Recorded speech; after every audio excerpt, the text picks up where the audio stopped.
प्रिय छात्रगण, आज का हमारा विषय है सूरदास की झोपड़ी।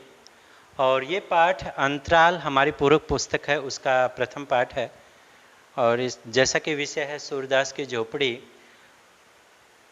जो महाकवि थे भक्तिकालीन सूरदास, उनके विषय में नहीं है, एक अंधे के विषय में है, जो किस प्रकार अपनी घास फूस की झोपड़ी बनाकर रहता है, जीवन जीता है। और एक अंधे और अंधों की तरह अपना जीवन व्यतीत नहीं करता, जो बेबस होते हैं, लाचार जीवन जीने पर मजबूर होते हैं, उनकी तरह नहीं है, बल्कि एक स्वाभिमानी अंधा है सूरदास। और वो किस प्रकार जीवन जीता है, भीख मांग कर जो है अपना गुजारा करता है, फिर भी अपना जीवन स्वाभिमान से जीता है, ये बताया गया है। और ये है प्रसिद्ध उपन्यासकार मुंशी प्रेमचंद जी के द्वारा लिखित उपन्यास रंगभूमि का एक अंश, एक भाग लिया गया है।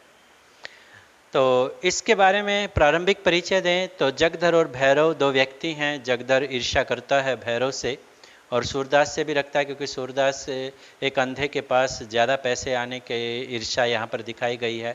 और भैरव सूरदास की झोपड़ी से उसकी एक पैसों की पोटली उठा लेता है। उसका भी कारण है कि उसकी पत्नी है सुभागी, जो घर से भागी, यानी कहने का मतलब भैरव ताड़ी आदि नशीला पदार्थ पीकर उसको पीटता था, और वो घर से भाग गई थी और सूरदास के पास जाकर छिप गई थी।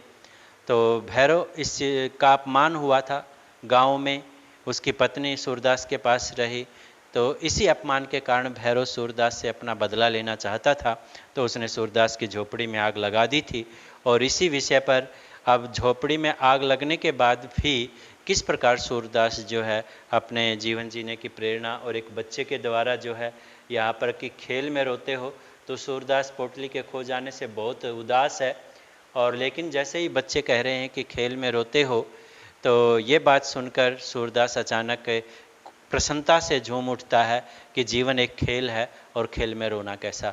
तो ये सब यहाँ पर दिखाया गया है। हम आते हैं सूरदास की झोपड़ी के वर्णन में कि किस प्रकार वर्णन किया गया है। मैंने बता ही दिया कि सूरदास की झोपड़ी में भैरव जी के द्वारा आग लगा दी जाती है, उसी का विवरण यहाँ पर दिया गया है।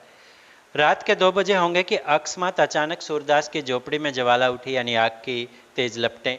लोग अपने अपने द्वारों पर, यानी अपने अपने घरों पर या दरवाजों पर सो रहे थे। निद्रा अवस्था में भी, यानी नींद की अवस्था में भी उपचेतना जागती रहती है, अर्थात कोई न कोई तो जागता रहता ही है, यानी हल्की नींद में रहते हैं कोई। और उपचेतना का अर्थ होता अर्ध निद्रा में होना। दम के दम में, यानी कुछ ही पल में सैकड़ों आदमी जमा हो गए। आसमान पर लाली छाई हुई थी। ज्वालाएं, यानी उस जलने के कारण झोपड़ी के तो आसमान में लालपन आ गया था। ज्वालाएं यानी अग्नि की जो लपटें हैं, वो लपक लपक कर आकाश की ओर दौड़ने लगी थी। और कभी उनका आकार किसी मंदिर के स्वर्ण कलश सा हो जाता था। मंदिर के सोने के कलश की तरह उनका आकार कभी कभी हो जाता था। मंदिर के ऊपर जो है, गुंबज के ऊपर एक कलश होता है, जो पीतल या सोने का, पहले सोने का होता था, आजकल पीतल का होता है, सोने की तरह चमकता है। तो आकाश, उन आग की लपटों का आकार जो है मंदिर के सोने के कलश की तरह हो जाता था। जो मंदिर के ऊपर जो कलश होता है, गोल मटका सा होता है, उसकी बात यहाँ पर की गई है। कभी कभी ये वायु के झोंकों से यों कंपित होने लगती थी मानो जल में चांद का प्रतिबिंब है। चंद्रमा जो उदय अस्त हो रहा होता है, तो पानी में उसका प्रतिबिंब लंबा सा हो जाता है और सफ़ेद सा उजला सा हो जाता है। तो ऐसा प्रतीत कभी कभी उसके आग लगने से हो रहा था। आग बुझाने का प्रयास किया गया था, पर झोपड़े की आग ईर्ष्या की आग की भांति कभी नहीं बुझती। यह एक बहुत बड़ी बात जो है प्रेमचंद जी ने कह दी है कि ईर्ष्या जो होती है, दूसरे से ईर्ष्या बन जाती है, गलानी का भाव जो आ जाता है, तो वो उसकी आग कभी नहीं बुझती जब तक उस ईर्ष्या को वो समाप्त नहीं कर देता। तो ये बात यहाँ पर की गई है, वो ईर्ष्या जब तक समाप्त नहीं होती, जब तक वो बदला नहीं ले लेता, वैसे ही झोपड़ी की आग, घास फूस की आग होती है, वो कभी बुझने वाली नहीं होती है। तो कोई पानी ला रहा था, कोई यूं ही शोर मचा रहा था कि लाओ लाओ पानी भर के लाओ, इसको आग को बुझाओ, इस प्रकार शोर मचा रहा था। तो किंतु अधिकांश लोग चुपचाप खड़े नैराश्यपूर्ण, यानी निराशा से की दृष्टि से अग्निदाह, यानी उसमें अग्नि जलने की को, आग के जलने के को देख रहे थे, मानो किसी मित्र की चिताग्नि हो। यानी ऐसा लग रहा था जैसे किसी मित्र की चिता की अग्नि जल रही हो। ये था। तो इसके बाद हम देखते हैं कि यहाँ से कुछ प्रश्न पूछे गए हैं कि किस प्रकार जो है यहाँ था। सूरदास की झोपड़ी पाठ के लेखक का नाम क्या है? मुंशी प्रेमचंद जी है। सूरदास की झोपड़ी किस उपन्यास का अंग है? तो रंगभूमि उपन्यास का अंग है। सूरदास कैसा व्यक्ति था? सूरदास जो है, यदि बात करें पाठ परिचय से बात करें तो सूरदास जो है स्वाभिमानी व्यक्ति था, वो लाचार और बेवश नहीं था। सूरदास की झोपड़ी में आग किस समय लगी थी? 2 बजे के आसपास लगी थी दिन के। पाठ के परिचय के आधार पर बताइए कि रात के 2 बजे के आसपास, सॉरी, पाठ के परिचय के आधार पर बताइए कि सूरदास की झोपड़ी में आग भैरव ने क्यों लगाई थी? क्यों लगाई थी तो मैंने परिचय में बता ही दिया था। उसकी पत्नी थी सुभागी, जो घर से भागकर जो है सूरदास के पास चली गई थी। सूरदास ने अपने बदला लेने के लिए सूरदास की झोपड़ी में आग लगाई थी। ज्वालाओं का आकार किसकी भांति प्रतीत हो रहा था? मंदिर के स्वर्ण कलश की तरह प्रतीत हो रहा था। झोपड़े की आग किसकी आग की भांति कभी नहीं बुझती?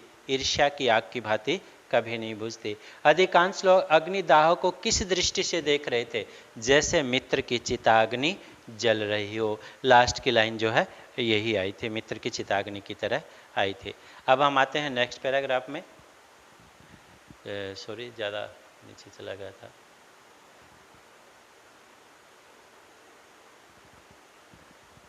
तो सहसा सूरदास दौड़ा हुआ आया अचानक और चुपचाप ज्वाला के प्रकाश में, यानी आग के की अग्नि की जो ज्वालाएं थी, लपटें थी, उनके प्रकाश में खड़ा हो गया।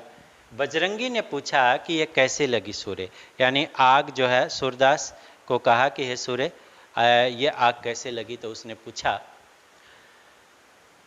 तो मैं चूल्हे में तो आग नहीं छोड़ दी थी। सूरदास झोपड़े में जाने का कोई रास्ता नहीं है। सूरदास जी ने पूछा, बजरंगी अब तो अंदर बाहर सब एक हो गए हैं, यानी अंदर बाहर का अर्थ होता है झोपड़ी में पूरी तरह आग लग गई है, अब कोई रास्ता नहीं है। बजरंगी अब तो अंदर बाहर सब एक हो गया है, दीवारें जल रही हैं, यानी जो झोपड़ी की दीवारें थी वो। सूरदास किसी तरह नहीं जा सकता। उसने पूछा, बजरंगी ने कैसे जाओगे? देखते नहीं हो यहाँ तक लपटें आ रही हैं। जगदर सूर्य, क्या आज चूल्हा ठंडा नहीं किया था? सबने अपनी अपनी अटकलें लगाई कि आग लगने का कारण क्या रहा। तो उसने कहा, तो नायक राम कहता है कि चूल्हा ठंडा किया होता तो दुश्मनों का कलेजा कैसे ठंडा होता, अर्थात इससे जिसको ईर्ष्या थी उनका हृदय कैसे ठंडा होता, हृदय में ठंड कैसे पड़ती दिल में।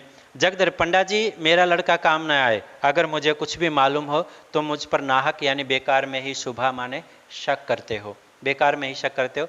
नायक राम ने कहा, मैं जानता हूं जिसने लगाई है, बिगाड़ न दूं तो कहना, यानी जानबूझ के नायक राम ऐसा कहते हैं ताकि वो बोले कि जिसने आग लगाई है। ठाकुर दीन, तुम क्या बिगाड़ोगे, भगवान आप ही बिगाड़ देंगे, यानी यहाँ भगवान पर बात कर दी गई। इसी तरह जब मेरे घर में चोरी हुई थी तो सब स्वाहा हो गया था, यानी सब कुछ जल गया था। जगदर, जिसके मन में इतनी खुटाई हो भगवान उसका सत्यानाश कर दे। या जगदर ऐसा क्यों करता है, ऐसा क्यों कह रहा है कि जिसके मन में खुटाई हो भगवान उसका सत्यानाश कर दे? वो ये जताना चाहता है कि आग उसने बिल्कुल भी नहीं लगाई है। सूरदास, अब तो लपट नहीं आती, यानी अब तो कोई आ नहीं रही है गर्मी, यानी आग जलने की। बजरंगी, हाँ फूस जल गया, अब धरन जल रही है, यानी झोपड़ी के जो मुख्य आधार होते हैं, स्तंभ होते हैं, खंबे होते हैं, वो धरन के अंतर्गत आते हैं, वो जल रहे होते हैं। सूरदास, अब तो अंदर जा सकता हूँ। नायक राम, अंदर तो जा सकते हो पर बाहर नहीं निकल सकते। क्यों? क्योंकि अभी आग जल रही है, यानी राख में अभी आग है, ठंडी नहीं हुई है। अब चलो आराम से सो रहो, यानी सो जाओ, होना था सो हो गया, पछताने से क्या होगा, पछताने का क्या फायदा। सूरदास, हाँ सो रहूँगा यानी सो जाऊँगा, इसमें जल्दी क्या है। यहाँ तक प्रश्न देख लेते हैं क्या बनते हैं। तो यहाँ तक जो है हम नेक्स्ट पैराग्राफ में देखा हमने कहाँ तक जो है यहाँ ये लिया गया है, तो हम वो देख लेते हैं। दूसरा पैराग्राफ देखते हैं। दूसरा, जल्दी है क्या है। चूल्हे में आग की बात सबसे पहले किसने बताई थी? तो हमने देखा था नायक राम ने बताई थी। क्या आज चूल्हा ठंडा नहीं किया, यह बात किसने की? जगदर ने की थी। कलेजा ठंडा होना मुहावरे का क्या अभिप्राय है? दिल में शांति होना। झोपड़े में आग लगने पर किन किन लोगों के बीच संवाद चल रहा है? तो जगदर है, नायक राम है और बहुत सारे हैं, जैसे कि हमने पाठ में देखा है। कौन कौन है? जगदर हैं, बजरंगी है, सूरदास है, नायक राम है, ठाकुर दीन है। ये 5 व्यक्ति हैं जिनके बीच जो है संवाद चल रहा है, यानी बातचीत चल रही है। भगवान सत्यानाश किसका कर देते हैं? जिसके मन में खोटापन हो, खोटाई हो, उसका सत्यानाश कर देते हैं। धरन जल रही है का क्या अभिप्राय है, अर्थात बचा खुचे जो लक्कड़ है वो जलना धरन जलने का अभिप्राय होता है। अब हम जाते हैं नेक्स्ट दोबारा इसी पे, तो पैराग्राफ में आ जाते हैं। थोड़ी देर में ही रही से आग भी बुझ गई, कुशल यह हुआ कि किसी और के घर में आग नहीं लगी। यानी कुशल मंगल यह रहा कि किसी और घर में आग नहीं लगी, यानी केवल झोपड़ी तक ही बात सीमित रह गई। सब लोग इस दुर्घटना पर यानी इस बुरी घटना पर आलोचनाएं करते हुए विदा हुए वहाँ से चले गए। सन्नाटा छा गया, अर्थात अब कोई आवाज़ नहीं वहाँ थी, शांति थी। किंतु सूरदास अब भी वहीं बैठा हुआ था। उसे झोपड़े के जल जाने का दुख न था, यानी झोपड़ी के जल जाने का, घास फूस की झोपड़ी थी, उसे कोई दुख नहीं हुआ। बर्तन आदि जल जाने का भी दुख नहीं था। ये ध्यान रखना, झोपड़ी के जल जाने और बर्तन आदि के जल जाने का कोई दुख नहीं था। दुख था उस पोटली का। एक पोटली थी, पोटली का मतलब कपड़े की एक थैली होती है जिसके अंदर पैसे वैसे रखते थे पुराने लोग, वही पोटली होती है। तो जो उसकी उम्र भर की कमाई थी, यानी पूरे जीवन की, तो उसके जीवन की सारी आशाओं का आधार था, अर्थात जीवन में वो कुछ करना चाहते थे उस पैसे से, तो वही उसका आधार था। जो उसकी सारी यातनाओं यानी पीड़ाओं और रचनाओं का निष्कर्ष थी, जो उसने मन में विभिन्न रचनाएं बना रखी थी, वही उसका मूल थी। और इस छोटी सी पोटली में उसका, उसके पितरों का, उसके नाम लेवा का उद्धार संचित था। नाम लेवा का मतलब एक बेटा उसने गोद ले रखा था, एक लड़का गोद ले रखा था। जो नाम लेवा पिता थे वे उसके, यानी वो पालित था, जिसका नाम भी आगे आएगा, तो वो उसका उद्धार यानी उसका उपकार भी जो है वो भी उसने उसके लिए, उन पैसों के लिए वो करना चाहता था। यही उसके लोक परलोक यानी संसार और स्वर्गलोक, उनकी दीन दुनिया का यानी उसकी गरीबी की दुनिया का आशा का दीपक थी, यानी प्रकाश का एकमात्र दीपक थी। उसने सोचा कि पोटली के साथ रुपए थोड़ी ही जल गए होंगे। विचार किया, क्यों नहीं जल गए होंगे, क्योंकि रुपए किसके थे, चांदी के सिक्के थे वो, तो अगर रुपए पिघल भी गए होंगे तो चांदी कहाँ जाएगी। तो इससे आधा पता लगता है कि सिक्के किसके थे, चांदी के थे। तो क्या जानता था कि आज यह विपत्ति आने वाले, यानी इस मुसीबत के बारे में वो पहले से नहीं जानता था, नहीं तो यही न सोता, झोपड़ी में ही नहीं सोता, आज वो कहीं और जाके सोया था। पहले तो कोई झोपड़ी के पास आता ही नहीं, अगर आता भी, आग लगाता भी, तो पोटली को मैं निकाल लेता, यानी पोटली को पहले से ही निकाल लेता। और सच तो यो है कि मुझे यहाँ रुपए रखने ही नहीं चाहिए थे, पर रखता कहाँ, क्योंकि उसके पास तो एकमात्र झोपड़ी थी। तो मोहल्ले में ऐसा कौन है जिसे रखने को देता, अर्थात जिस पर मैं विश्वास करता। हाय, पूरे 500 रुपये थे। कितने रुपए थे, कुछ पैसे ऊपर भी हो गए थे, ये बताया 500 रुपये से कुछ पैसे ऊपर भी थे। और उस समय 500 रुपये वो भी चांदी के थे, ये नहीं है कि सरल धातु या गिल्ट के थे, वो 500 रुपये चांदी के थे, आज के लाखों रुपयों के बराबर हो जाएंगे। और क्या इसी दिन के लिए पैसे बटोर रहा था, यानी इसी नुकसान के लिए, इसी दुर्घटना के लिए, इसी बुरे दिन के लिए मैंने पैसे बटोरे, तो ये सोच रहा था। अब हम आते हैं इस पैराग्राफ के प्रश्न के लिए। तो प्रश्न देखते हैं, कुशल मंगल क्या रहा कि अन्य किसी के घर में आग नहीं लगी, केवल झोपड़ी तक सीमित रह गई। सूरदास को किस चीज का कोई दुख न था, यानी घर के, झोपड़ी के जल जाने का और बर्तनों के जल जाने का या खो जाने का उसको कोई डर नहीं था या कोई दुख नहीं था। सूरदास को सबसे अधिक दुख किस बात का था, एक पोटली के जल जाने का दुख था, पोटली के खो जाने का दुख था जो उसको नहीं मिल रही थी। सूरदास के लिए वह पोटली क्या थी, उसके जीवन भर की कमाई थी, उम्र भर की कमाई थी और आशाओं का दीपक थी। उस पोटली से सूरदास क्या करना चाहता था, उस पोटली से वो सूरदास जो है अपने भविष्य के जीवन के प्रति कुछ आशाएं रखता था, अपने पालित जो बच्चे हैं उसके जीवन का उद्धार करना चाहता था। तो बहुत सारी बातें हैं, यानी गाँव में कुआं खुदवाना आदि वो बाद में आएंगे। रुपए किस धातु के बने थे, तो हमने देखा था चांदी के बने थे। उस पोटली में लगभग कितने रुपए थे, 500 रुपये से कुछ अधिक पैसे जो है उसके अधिक रुपए कुछ थे। सूरदास ने क्या इरादा किया था, सूरदास ने जो है इरादा किया था, अब इसमें जो है कुछ पैराग्राफ हमें रह गया, तो हम पहले वो पढ़ लेते हैं, फिर इरादे के बारे में, फिर इस प्रश्न के बारे में जाते हैं, क्योंकि ये तो हमने पढ़ा ही नहीं था कि क्या इरादा किया था। सूरदास ने इरादा क्या किया था, तो हम देख लेते हैं कि खा लिया होता तो कुछ तस्कीन होती, तसल्ली होती। क्या सोचता था, क्या हुआ, गया जाकर, यानी गया जी तीर्थ स्थल, गंगा जी के किनारे पर बिहार में पितरों को पिंडा देने यानी श्राद्ध आदि करने का इरादा किया था। वो प्रश्न आया है, वो क्या है, गया जाकर पितरों को पिंडदान आदि देकर कर देने का इरादा किया था, पिंडदान करने का इरादा किया था। अब उनसे गला कैसे छूटेगा, यानी पितरों से पीछा कैसे छूटेगा। सोचता था कहीं मिठुआ की सगाई, यानी पालित बच्चा मिठुआ है जो उसके द्वारा पालित किया गया है, पाला गया, पाला पोसा गया है, उसकी सगाई ठहर जाए तो क्या कर डालूं। बहू घर में आ जाए तो एक रोटी खाने को मिले, यानी अंधा हूँ, बेकार में कभी हाथ जल जाते हैं, कभी कुछ होता है, तो अपने हाथ ठोक ठोक कर खाते। एक युग बीत गया, जुग बीत गया का अभिप्राय है, वह एक युग बीत गया, यानी काफ़ी समय हो गया। बड़ी भूल हुई। चाहिए था कि जैसे जैसे पैसे हाथ में आते, यानी रुपए हाथ में आते, एक एक काम को, यानी इच्छाओं को पूरा करता, और बहुत फल, पांव फैलाने का फल यही होता है। तो ये था, 2-3 प्रश्न रह गए थे। तो उस पोटली सूरदास क्या इरादा किया था, गया जाकर अब पितरों को पिंडा देने का, पिंडदान करने का इरादा किया था।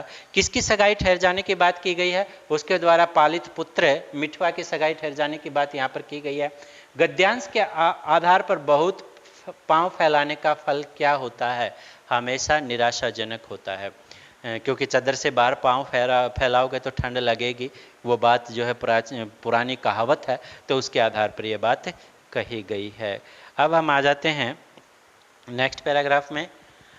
तो यहाँ आ जाते हैं, उस समय तक राख जो है वो ठंडी हो चुकी थी, और सूरदास अटकल से, यानी अंदाजे से दरवाजे की ओर झोपड़े में घुसा कि यहाँ दरवाजा है, पर 2-3 पग के बाद एकाएक पांव भूबल में, यानी गर्म राख, भूबल का अर्थ होता है, पड़ गया।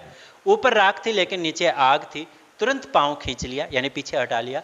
अपनी लकड़ी से राख को उलटने पलटने लगा। एक लकड़ी थी, लाठी थी, जिसके सहारे चलता था। उस राख को पलटा, जिससे नीचे की आग भी जल्द ही ठंडी हो जाए, यानी राख हो जाए जल्द ही। आध घंटे में उसने सारी राख को नीचे से ऊपर कर दिया, यानी पलट दिया, और तब फिर डरते डरते राख में पैर रखा। राख गर्म थी पर असह्य न थी, यानी सहन न करने वाली, ऐसी नहीं थी कि जो सहन न हो। उसने उसी जगह की सीध में राख को टटोलना शुरू किया जहां छप्पर में पोटली रखी थी, यानी झोपड़ी में पोटली रखी थी, यानी चांदी के सिक्कों की पोटली रखी थी, वहीं उसने ढूंढने का प्रयास किया। उसका दिल धड़क रहा था, घबरा रहा था, क्योंकि कोई भी व्यक्ति है, कोई सामान खो जाता है और उसको डर होता है कि कहीं न पाए तो धड़क रहा था। उसे विश्वास था कि रुपए मिले ना मिले, पर चांदी तो कहीं नहीं गई, यानी चांदी तो मिल ही जाएगी यदि पिंगल भी गई होगी। सहसा वह उछल पड़ा, कोई भारी चीज उसके हाथ लग गई। अचानक हंसा, कूदा, भारी चीज हाथ लग गई। उसने सोचा कि ये सिक्के होंगे, इसलिए उठा लिया, पर टटोल कर देखा तो मालूम हुआ कि ईंट का टुकड़ा था। वो क्या था, ईंट का टुकड़ा। फिर टटोलने लगा, जैसे कोई आदमी पानी में मछलियां टटोलता है, यानी मछलियां खोजता है, और कोई चीज हाथ न लगे। तभी तो उसने नैराश्य की उतावली, निराशा के जल्दी जल्दी उतावलापन होता है, अधीरता, धैर्य खोने के साथ साथ सारी राख छान डाली, यानी धैर्य खोकर उसने सारी, अधीरता का अर्थ होता है धैर्य खोकर सारी राख को छान मारा। अकिया नहीं मिली तो कहीं और कैसे मिलेगी, उसको डर था। एक एक मुट्ठी राख हाथ में लेकर देखी, लोटा मिला, तवा मिला, किंतु पोटली नहीं मिली। और वह पैर जो अब तक सीढ़ी पर था, यानी सीढ़ी पर चढ़कर जो है इधर उधर देख रहा था, झील में बनाई थी उसने वो झोपड़ी, फिसल गया और अब वह अथाह गहराई में जा पड़ा, यानी गहरे गड्ढे में जा पड़ा। उसके मुख से सहसा एक चीख, यानी एक चिल्लाहट, एक रोने की आवाज निकल आई। वह वहीं राख पर बैठ गया और बिलख बिलख कर तेज तेज जो है रोने लगा। यह फूस की राख नहीं थी, यह उसकी अभिलाषाओं की राख थी, उसकी इच्छाओं की राख थी, जो अपनी बेबसी का इतना दुख उसे कभी नहीं हुआ, अर्थात अंधा होने का इतना दुख कभी नहीं हुआ जितना दुख उस पोटली के खो जाने का दुख था। ये प्रश्न भी बनता है कि उसकी अभिलाषाओं की राख क्यों थी, क्योंकि बहुत सारी इच्छाएं थी जीवन में। मिठुआ की सगाई ठहर जाने की बात आई थी, गांव में कुआं खुदवाने की बात आई थी, और ये सारी बातें थी। तो उसको विश्वास था कि पोटली मिल जाएगी और ये सारे काम उसके हो जाएंगे, लेकिन ऐसा नहीं हुआ। अब देख लेते हैं इससे संबंधित प्रश्न उत्तर। तो उसको इतना दुख कभी नहीं हुआ था, पहले कभी उसको अंधे होने का दुख नहीं था। भूबल क्या होती है? भूबल यानी जो जलती रहती है, वो बची हुई राख, उसको हम क्या बोलते हैं? भूबल होते हैं। सूरदास ने लगभग कितने समय में सारी राख को उड़ेल डाला तो उसने लगभग आधे घंटे में सबको उड़ेल दिया था। सूरदास राख में क्या ढूंढ रहा था? उस पोटली को ढूंढ रहा था जिसमें पैसे रखे थे। राख में पोटली ढूंढते समय सूरदास क्या सोच रहा था? हाँ कि यदि पैसे पोटली जो पैसे हैं पिंगल भी गए होंगे तो चांदी तो कम से कम मिल ही जाएगी। वो इस तरह सूरदास राख को किस तरह टटोल रहा था? राख तो इसमें यही आया है कि सूरदास किस तरह टटोल रहा था, जैसे कोई पानी में मछली टटोलता है, ढूंढता है, उस तरह वो पोटली को टटोल रहा था। सूरदास को राख में क्या क्या मिला? लोटा तवा की बात आई है, लोटा मिला, तवा मिला और कुछ थाली, कुछ बर्तन जो है उसको मिले होंगे, तो ये आया है। और पोटली में ढूंढते समय, अब हम आते हैं नेक्स्ट पे, तो सूरदास के साथ क्या घटना घटी? वो एक सीढ़ी पर था और उसका पांव फिसल गया था, तो वो क्या है, गड्ढे में जा गिरा था। यह फूस की राख नहीं थी बल्कि उसकी अभिलाषाओं की राख थी। इसका क्या अभिप्राय है?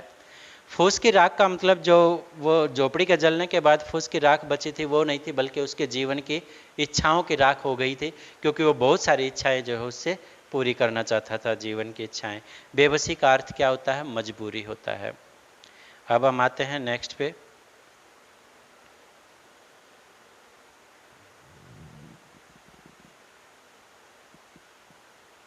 तड़का हो गया। सूरदास अब राख के ढेर को बटोर कर एक जगह कर रहा था, यानी सुबह का समय हो गया। आशा से ज्यादा दीर्घजीवी और कोई वस्तु नहीं होती, यानी आशा एक ऐसी चीज होती है जिसके सहारे व्यक्ति जो है लंबे समय तक कोई चीज, कोई कार्य करता रहता है। उसी समय जगदर आकर बोला, सूर्य सच कहना, तुझे मुझ पर तो शुभा नहीं, यानी शक नहीं है। सूर्य को शुभा तो था, यानी शक तो था, पर उसने इसे छिपाकर कहा, तुम्हारे ऊपर क्यों शुभा करूं, यानी शक करूं? तुमसे मेरी कौन सी अदावत है थी, यानी कौन सा झगड़ा था, किस प्रकार की दिक्कत थी? जगदर, मोहल्ले वाले तुम्हें भड़काएंगे, यानी मेरे बारे में कहेंगे, पर मैं भगवान से कहता हूँ कि मैं इस बारे में कुछ नहीं जानता, यानी मुझे पता नहीं। ये सच भी है जगदर, उस बारे में उससे मैं कुछ नहीं जानता था। सूरदास, अब तो जो कुछ होना था हो चुका, कौन जाने किसी ने लगा दी या किसी की चिलम से उड़कर लग गई। यह भी तो हो सकता है कि चूल्हे में आग रह गई हो, बिना जाने बुझे किस पर शुभा करूं, यानी शक करूं। जगदर, इसी से तो मैं चिता दिया कि कहीं सुबह में मैं भी ना मारा जाऊं, यानी कहीं आशंका में या शक में मैं मेरे ऊपर मैं भी मारा ना जाऊं, यानी मैं भी ना आ जाऊं। तो सूरदास, तुम्हारी तरफ से मेरा दिल साफ है, यानी तुम्हारे लिए मेरे दिल में कोई खोट नहीं है। जगदर को पैराग्राफ में देख लेते हैं कि हमारा पैराग्राफ कहाँ तक है। तो सच बताओ ये रुपए कहाँ से मिले, ये है, तो अभी आगे है, तो हम उसको देख लेते हैं आगे तक। जगदर को भैरव की बातों से अब यह विश्वास हो गया था कि यह उसी की शरारत है, यानी भैरव से बार बार वो बोल रहा था, तो उसको शक भी हुआ भैरव की बातों से कि कहीं यह उसी की शरारत ना हो, तो ऐसा उसको शक था। उसने सूरदास को रुलाने की बात कही थी, यानी एक बार भैरव ने सूरदास को रुलाऊंगा ऐसा कहा था, तो उस धमकी को इस तरह पूरा किया। वह वहां से सीधे भैरव के पास गया, क्योंकि उसको शक था। वह चुपचाप बैठा नारियल का उक्का पी रहा था। उसमें कोई नारियल से जो है उक्का की कोई तंबाकू आदि बनाने का कोई सिस्टम होगा, पर मुख से चिंता और घबराहट झलक रही थी, यानी घबराया हुआ था। जगदर को देखते ही बोला, कुछ सुना? लोग क्या क्या बातचीत कर रहे हैं, अर्थात कुछ पता है कि लोग किस विषय में बातचीत कर रहे हैं? जगदर, सब लोग तुम्हारे ऊपर शुभा करते हैं, शक करते हैं। नायक राम की धमकी तो तुमने अपने कानों से सुनी ही है, कि देख लूंगा, मुझे पता है कि किसने क्या किया है। भैरव, यहाँ ऐसी धमकियों की परवाह नहीं है। जो चोर होता है वो बोलता है ऐसे ही ढंग से है, उसको पता ही लग जाता है कि ये है। सबूत क्या है? कि मैंने लगाई है। क्या सबूत है तुम्हारे पास? प्रमाण, सबूत का अर्थ। जगदर, सच कहो तुम इन्हें लगाई? तो प्रश्न के माध्यम से पूछा। भैरव, हाँ, चुपके से एक दिया सलाली लगा दी थी। जगदर, मैं कुछ पहले ही समझ गया था, पर यह तुमने बुरा किया। झोपड़ी जलाने से क्या मिला? 2-4 दिन में फिर दूसरी झोपड़ी तैयार हो जाएगी। भैरव ने कहा कि कुछ हो, दिल की आग तो ठंडी हो गई, यानी हृदय तो शीतल हो गया, यह देखो। तो यह कहकर उसने एक थैली दिखाई जिसका रंग धुएं से काला हो गया था। जगदर ने उत्सुक होकर पूछा, इसमें क्या है? अरे इसमें तो रुपए भरे हुए हैं। भैरव, यह सुभागी को बहका ले जाने का जुर्माना है, यानी जुर्माना है। जगदर, सच बताओ ये रुपए कहाँ मिले। ये था यहाँ तक कि ये रुपए जो है, सच बताओ ये रुपए कहाँ मिले, तो यहाँ तक है। अब हम देख लेते हैं कि यहाँ तक क्या क्या प्रश्न बनते हैं कि रुपए के बारे में। किससे ज़्यादा दीर्घजीवी कोई वस्तु नहीं होती। तो आशा बलवती राजन, आशा से बड़ी दीर्घ जीवी वस्तु कोई नहीं होती। जगदर ने क्या आशंका जताई। जगदर ने यही आशंका जताई थी कि ये रुपए जो है भैरव ने ही उठाए होंगे, क्योंकि उसने एक दिन पहले ही उसे कहा था कि सूर्य को रुलाऊंगा। किसकी तरफ से सूरदास का दिल साफ था, एक ही तरफ से आएगा, तो जगदर की तरफ से सूरदास का दिल साफ था। जगदर को क्या विश्वास हो गया था कि यह आग भैरव ने ही लगाई है। भैरव चुपचाप क्या कर रहा था, तो नारियल का हुक्का पी रहा था। सुबह करने का अभिप्राय क्या है, शक करना किसी पर, आशंका जताना। सूरदास की झोपड़ी में आग किसने लगाई थी। सूरदास की झोपड़ी में आग भैरव ने लगाई थी। भैरव ने आग लगाने का जुर्माना क्या बताया, तो सुभागी को भगा ले जाने का जुर्माना बताया।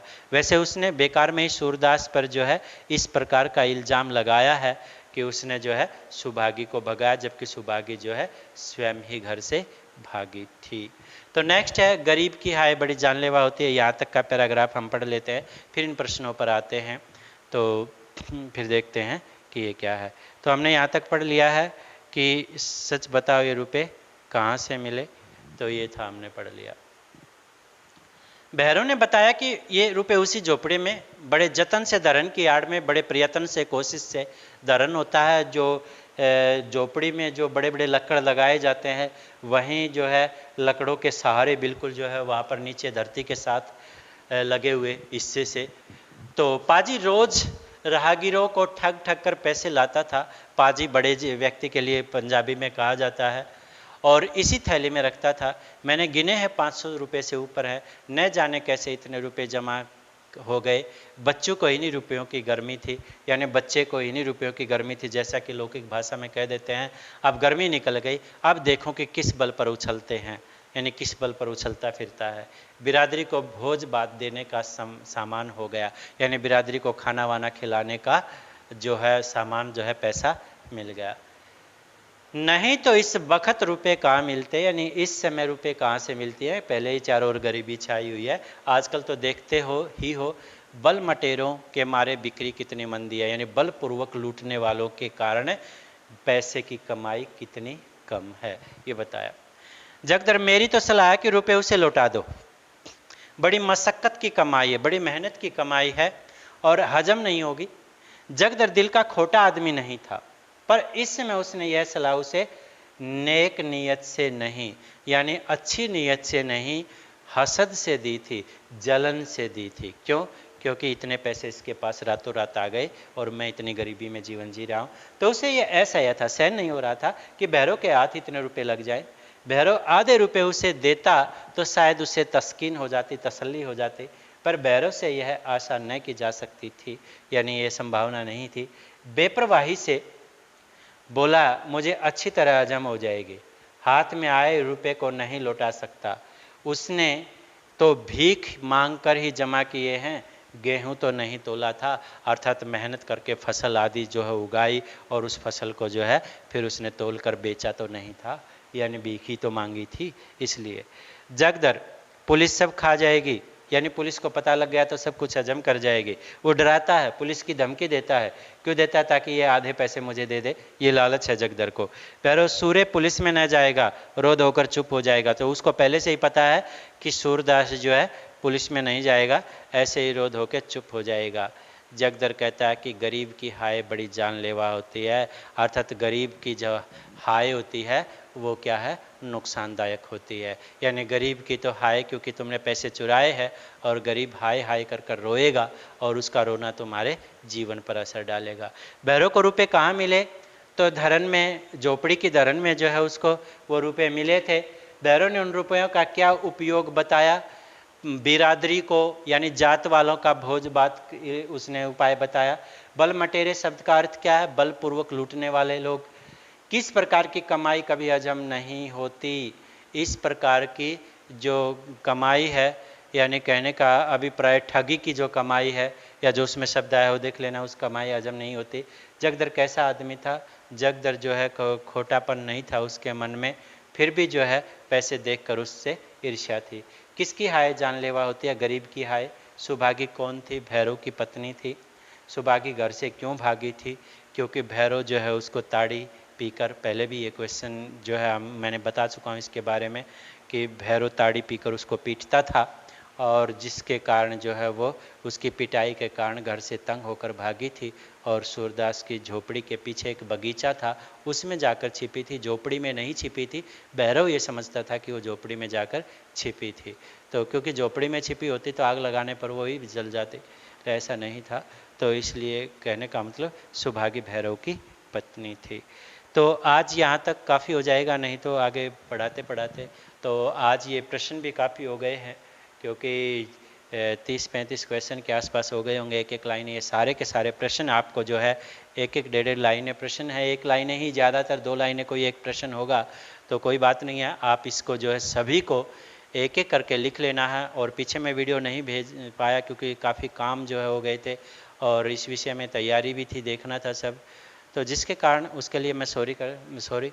और अब आगे जो है ये, क्योंकि 2-3 चैप्टर और रहते हैं, आपके सिलेबस पूरा हो जाएगा, तो ये नहीं है कि सिलेबस में हम पीछे चले हुए हैं। तो इसको, और आपसे एक और रिक्वेस्ट थी, वैसे मुझे किसी लालच या कोई नहीं मिलने वाला, क्योंकि ज़्यादातर 100-200 ही सब्सक्राइब हो सकते हैं, इससे ज़्यादा नहीं। तो कहने का अभिप्राय है कि आप ज़रूर सब्सक्राइब कर लीजिए चैनल को, क्योंकि मैं वीडियो भेजता हूँ तो आपको अगले दिन मिलती है, तो मैं शाम को कई बार भेज देता, तो आप देखना चाहे, या फिर आपको लिंक भेजा जाता है, नहीं, आप यदि सब्सक्राइब कर देते हो और बेल आइकन दबा देते तो क्या होता है कि आपके पास तुरंत वह वीडियो जो है उसी समय आपके यूट्यूब पर पहुंच जाती है। तो इसका ये फ़ायदा भी है, नहीं करो तो कोई दिक्कत नहीं है, मैं लिंक भेजूंगा ही उसका, तो इसकी कोई परेशानी नहीं है। तो आप यहाँ तक जो इसको तैयार कीजिए, कॉपी में लिखना है। बड़े प्रश्नों की इसमें इस साल ज़रूरत नहीं है, क्योंकि बड़े प्रश्न यहाँ पूछे ही नहीं जाएंगे, केवल एक एक नंबर के साथ क्वेश्चन यहाँ पूछे जाने हैं। और यदि पूछे जाएंगे तो उसके लिए मैं पहले से तैयारी करूँगा, लेकिन अभी पाठ्यक्रम में जो दिया गया है वो छोटे प्रश्नों के लिए दिया गया है। तो आज इतना ही, ओके।